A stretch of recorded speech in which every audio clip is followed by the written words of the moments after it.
Olá, eu sou Wellington, sou pesquisador, cientista da religião, teólogo e linguista, e estudo os impactos e as assimilações da linguagem religiosa em nosso dia a dia, na sociedade, na cultura, na política, nas mídias, onde a gente pode identificar linguagem religiosa e os seus usos que acabam influenciando o nosso dia a dia.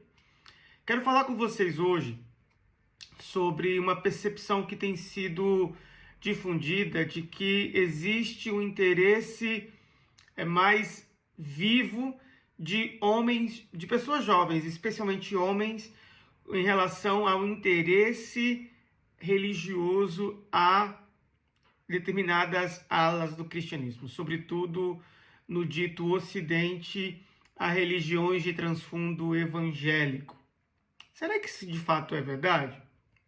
A gente precisa identificar e analisar os dados que saíram em países como o Brasil, como os Estados Unidos e aqui onde eu moro, na Espanha, a gente percebe que sim, de certo modo, existe uma maior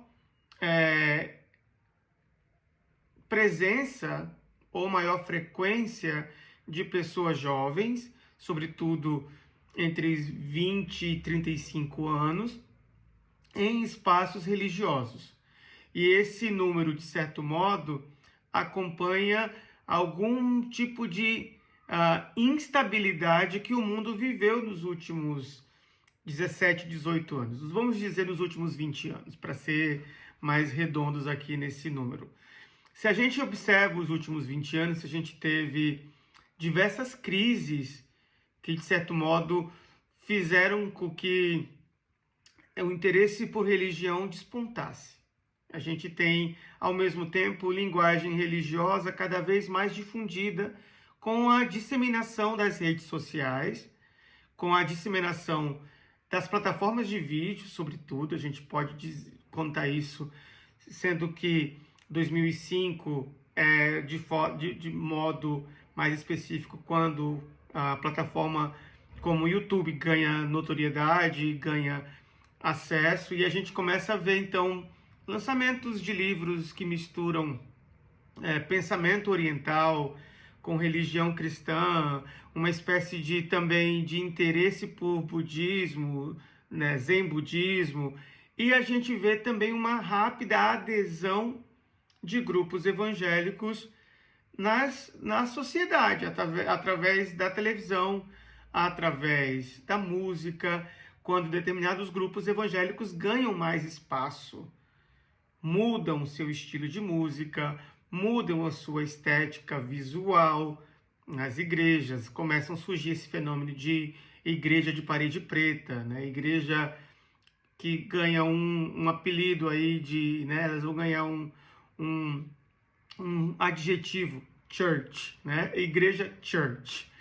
E aí a gente começa a ver esse interesse repentino também por diversas crises. A crise econômica de 2008, a crise migratória de 2015, que acaba trazendo pessoas de outras religiões, sobretudo da Ásia, do sudeste da Ásia, os refugiados muçulmanos do sudeste da Ásia, que acabam chegando em determinados países do Ocidente.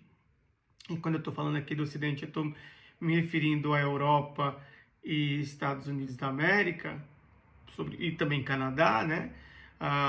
Não estou falando de países ocidentalizados como o nosso, como o Brasil, mas estou fazendo esse recorte para cá. E a gente também tem, especialmente nos últimos anos, depois desses outros fenômenos que aconteceram, a gente tem essas diversas crises, uma pandemia em que milhões de pessoas faleceram, muita gente perdeu emprego, muita gente perdeu seres queridos, muita gente perdeu, e isso traz uma certa instabilidade social, política, econômica e também religiosa, de certo modo. Então, as pessoas, num quadro de incertezas, a gente tende a ser mais religioso. Cenário perfeito, porque se a gente começa a perceber que lá ainda, na 10, 15 anos, os movimentos de extrema-direita abocanham o discurso religioso. E a gente começa a ver isso surgindo com os caras da Big Tech entrando nessas plataformas de difusão e arrebanhando esses influenciadores. Agora a gente tem essa figura chamada influenciador digital, que acaba criando também uma espécie de rebanho de discípulos, né? Esses influenciados acabam aderindo a um código de discipulado, né? Eles seguem os rumos, os conselhos, as orientações desse líder aí não tão assumido, mas que é essa figura que eles acabam idolatrando, né? Aí há um sentido de palavra ídolo no sentido popular, cultural, mas também religioso. E aí muitos desses influenciadores também abraçam uma estética política de direita. Muitos desses influenciadores acatam e abordam nos seus conteúdos, um tipo de linguagem religiosa, e a gente vê a extrema-direita, por outra parte, utilizando um sentimento para a geração abaixo de 35, que tem vários problemas no sentido de ter essa falta, e observar gerações anteriores e compararem com os pais, talvez os avós, que antes dos 30 tinham talvez a possibilidade de ter casa própria, tinham talvez a possibilidade de ter um carro. E eu estou falando isso na mentalidade do norte global, não estou falando isso na mentalidade do sul global, certo? Então, essa juventude do norte global olha para a realidade de hoje e vê que se torna impossível eles terem acesso a esses bens de consumo, porque a realidade do capitalismo ela é desigual e ela acaba trazendo privilégios privilégios de poder concentrado na mão de uns poucos, e a maioria das pessoas não vai ter o mesmo tipo de acesso, porque isso é a própria lei natural do capitalismo como sistema.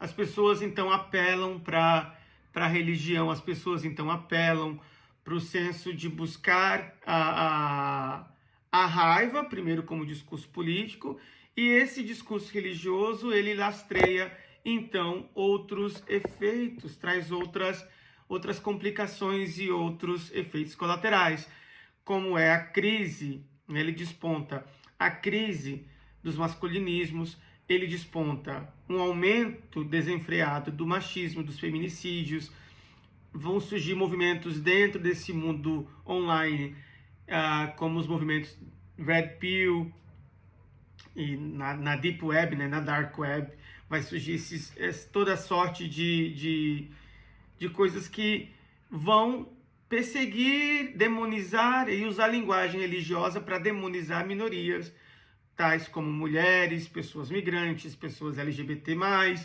e aí a gente vai ver toda a sorte de linguagem religiosa carregada de senso político, carregada de preconceito, carregada de ódio, carregada de coisas que para a gente muitas vezes não faz sentido, mas elas estão interconectadas.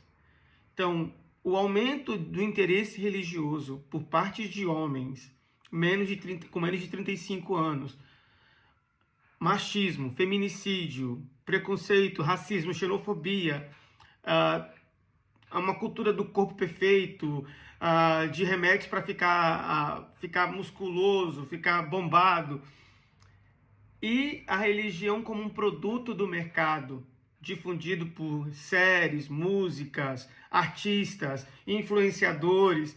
A religião também a espiritualidade também se torna um produto do mercado, do capital, para ser consumido, para ser vendido, explorado, potencializado e responder às ansiedades de uma geração que não enxerga muitos horizontes promissores pela frente. Então a gente tem uma função religiosa aqui que está, de certo modo, fazendo isso. Então, para não ficar muito longo esse vídeo, eu vou fazer uma segunda parte num outro momento, tá certo? Mas eu quero trazer essas reflexões com vocês aqui um pouquinho.